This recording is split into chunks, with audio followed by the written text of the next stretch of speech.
I am Tankfish. And I like chasing people in dark alleyways. Welcome to Forsaken, a game where you and 7 other Bloxers thought it was a good idea to go to the Roblox Developers Conference. And will now have to survive a predator who's after your ass. Your delicious underage. Wait. Playing this game has always been a lose-lose-lose situation for me. If I play as a survivor, well, bummers, because the killer is gonna lock on my cheeks for whatever reason, while the rest of my team will just watch me getting molested and do nothing. If I play as the killer, well, bummers, because now suddenly all the survivors become very fucking senders, and I'm getting rage baited and juked around like that retarded kid at the playground. And if I play the game at all, well, bummers, because I'm playing Forsaken, and now people give me weird looks of pity and disgust, but I don't care because this shit is fun. It's like crack. I know it's bad, but I can't stop. So let's talk about this ritual slob of a game, starting with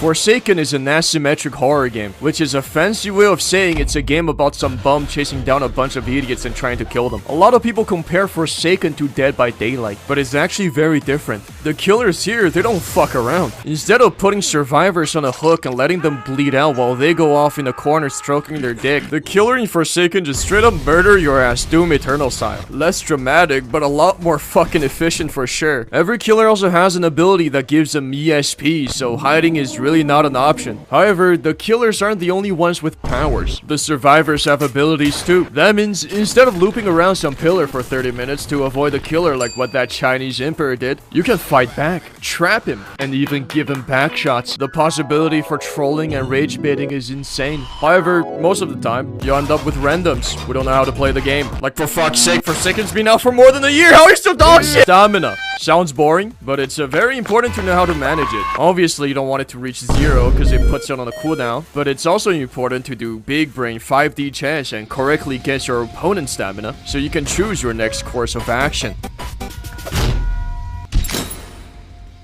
Finally, there are generators around the map that you can fix by playing a minigame. Each one you successfully repair drops a timer, bringing you closer to victory. Most of the time, these minigames are pretty easy and I speedrun through them because I'm a professional jailbreak player. However, there are the occasional that makes me wonder if I'm actually mentally disabled. What?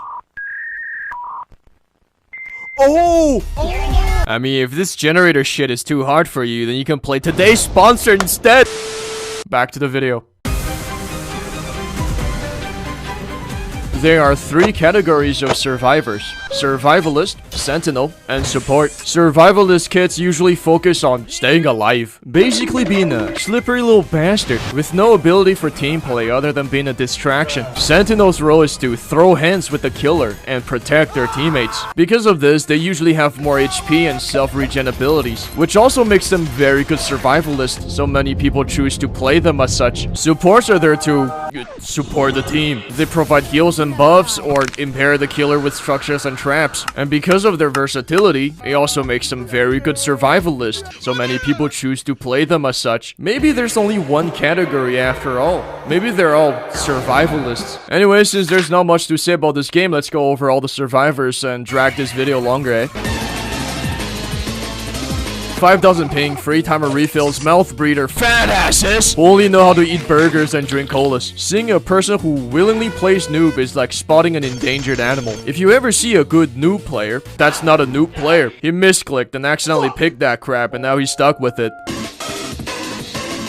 Honestly, I don't even know. I never seen anyone playing him these days and I couldn't be bothered to try him out. The only time I saw him during my time playing Forsaken was in Brookhaven, beating his son with a belt and then drove off a cliff. His teleport takes like a whole ass weekend to complete, and by the time he's 50% done, the killer's already breathing down his neck. Also, simply having an above average eyesight counters him. His clone ability doesn't give him invisibility, it gives him 0.9 transparency. You can still see the guy! Maybe he's truly invisible because no one plays him.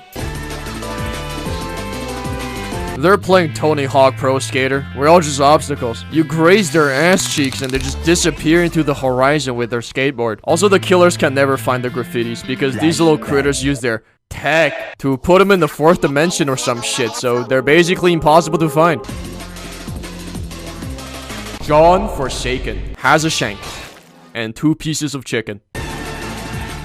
overdose on testosterone and crack, always ready to throw hands with the killer because they think they can parry, block, dodge. Sadly, 99% of time, they couldn't parry, block, dodge, and get their cheeks handed to them. TF2 Spy, meant to be stealthy, the prey-turning predator, who goes around touching the killer so they can get a second life. If you're playing as a killer and encounters a two-time main, try referring to them as a he. They will stop dead on their track to correct you about their gender identity, giving you a free kill.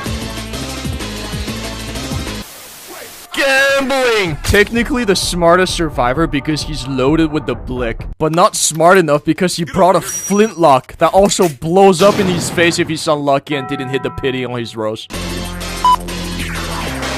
The autistic ADHD fanboy healer. Since he's one of the only two healers in the game, playing Elliot is like walking through Utah Valley University as Charlie Kirk. You will get slimed. Other than getting bum rushed by the killer, Elliot gameplay mostly consists of yelling at your teammates to eat your pizza.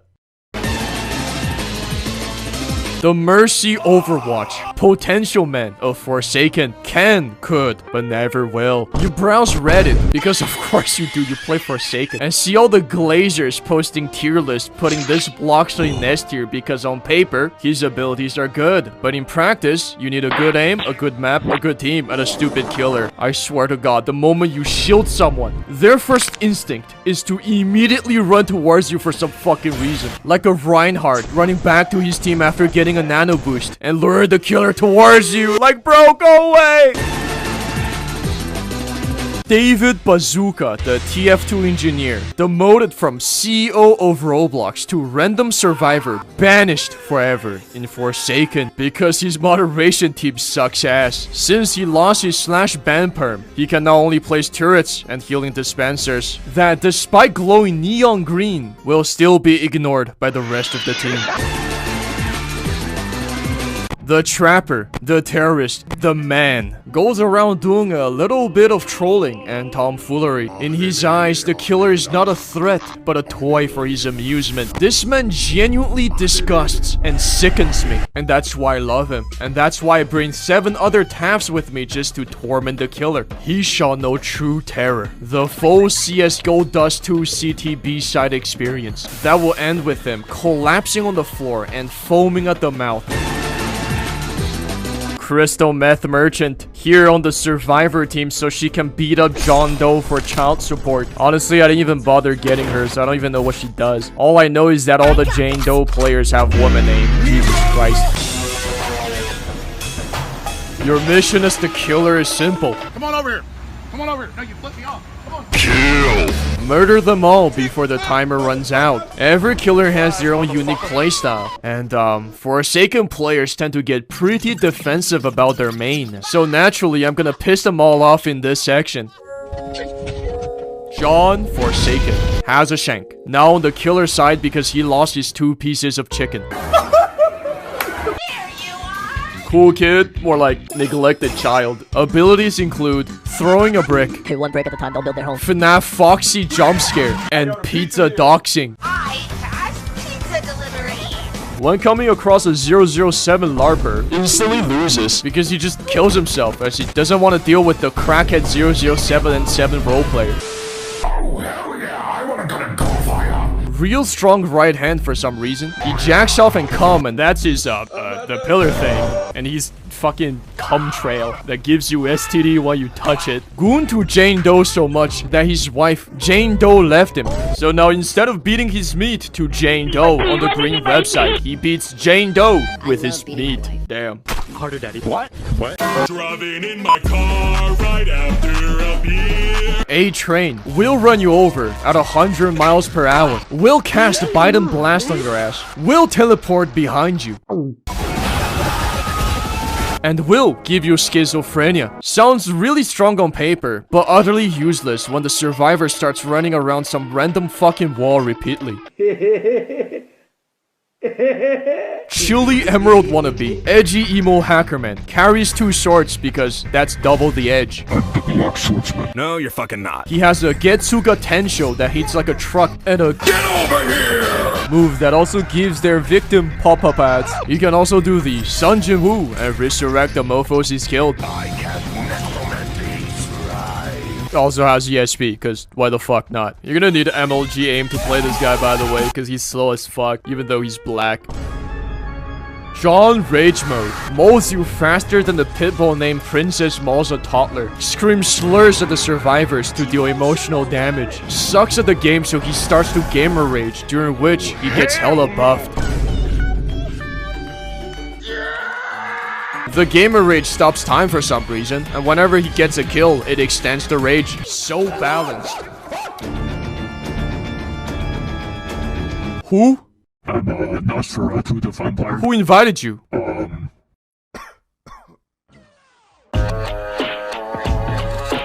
Honestly, the good thing about this game is that it's not pay to win, unlike 99% of the front page slops. Unlocking all the contents is actually pretty easy and doesn't take that long. Afterward, the progression is basically all about getting skins so you can flex on others. And oh boy, Forsaken has a lot of skins. So much skins that you see shits like Miku, the Vocaloid, chasing down Kiryu from Yakuza 0, gets backstabbed by Solid Snake from Metal Gear Solid, then punched straight in the face by a strong left from Duke Erisia from as Sense Undertale watches on the side. Truly, I have been forsaken. Waiter, another 500 Vocaloid skins and 5,000 self-insert skins, please. The milestone skins are basically a medal congratulating you for wasting your time in this game and still being ass. Except the milestone 4 slasher. Those people are built different. The moment I see that fire particle, I will alt F4. Because a level 100 slasher is either clinically insane or cracked at the game. Usually both, and it's just not worth it.